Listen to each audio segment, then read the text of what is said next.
Ketika dihadapkan pada perasaan sedih, marah, ataupun gagal, ingatlah 4 hal. Keempat hal ini akan memudahkan Anda untuk melewati masa-masa yang terasa sangat sulit sekalipun. 4 hal ini apa saja?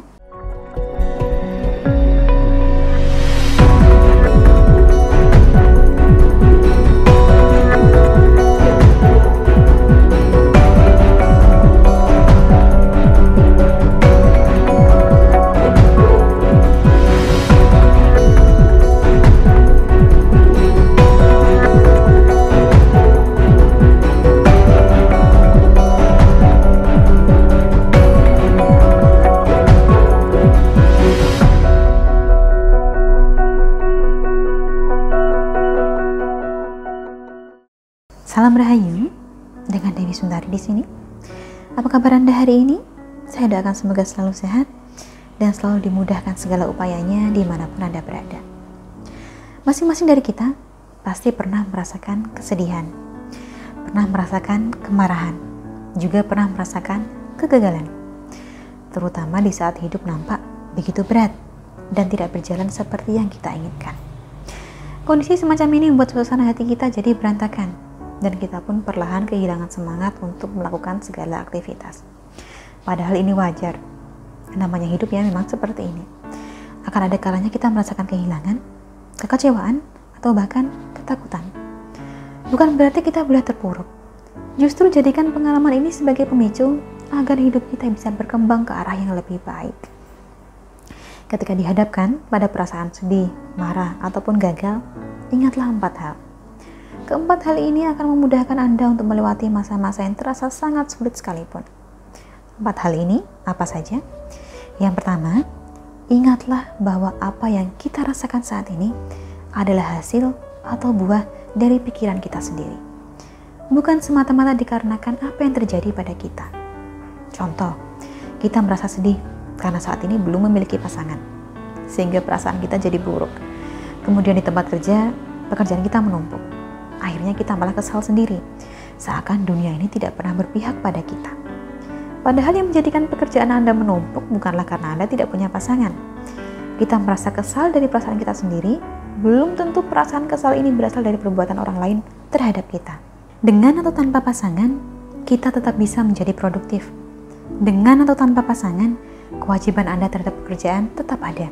Jadi sebenarnya bukanlah situasi yang menjadikan kita kecewa, tetapi keyakinan dan perasaan kita sendiri. Lalu yang kedua, ingatlah pula bahwa jika Anda bisa mengubah pikiran Anda, maka Anda juga bisa mengubah perasaan Anda. Setelah menyadari bahwa kekecewaan dan amarah ini berasal dari pikiran kita sendiri, maka sekarang mari kita ubah pikiran tersebut. Masih ada banyak hal yang bisa membuat Anda bahagia, meskipun saat ini mungkin Anda merasa tidak punya apa-apa. Di sekeliling Anda, sesungguhnya masih banyak orang yang kasih.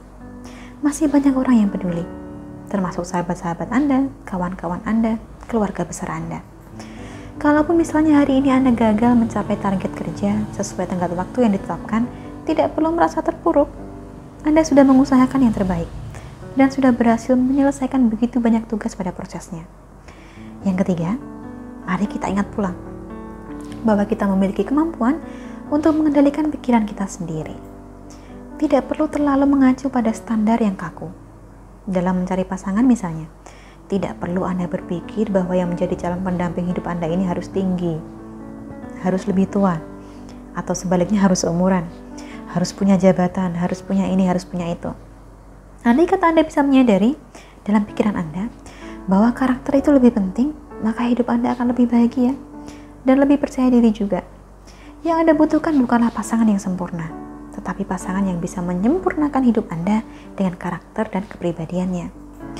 Karena apa-apa yang bersifat material itu bisa dicari bersama. Kemudian yang keempat, atau yang terakhir, dan tidak kalah pentingnya, ingatlah bahwa semakin Anda berkata tidak bisa, maka hidup akan semakin banyak memberikan ujian kepada Anda, sampai Anda menjadi bisa. Menjalani hidup itu seringkali tidak ada ubahnya seperti menjalani pelatihan yang tidak kunjung selesai.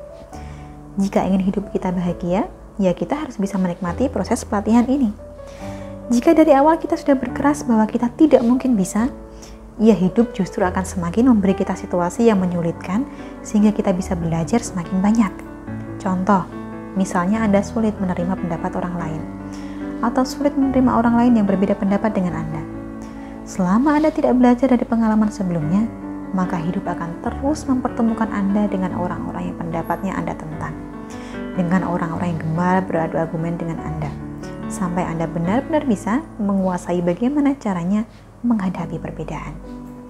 Kurang lebihnya, keempat hal inilah yang perlu kita ingat manakala perasaan kita diliputi kesedihan, kemarahan, dan kekecewaan. Dengan mengingat keempat hal ini, apapun yang terjadi, kita akan lebih bisa mengelola emosi serta mengelola pikiran kita sendiri. Harapan saya agar kita bisa belajar dari pengalaman, belajar menjadi pribadi yang lebih baik dan bersabar. Akhir kata dari saya cukup sekian. Terima kasih telah menyaksikan. Sampai jumpa di kesempatan selanjutnya dan salam Rahayu.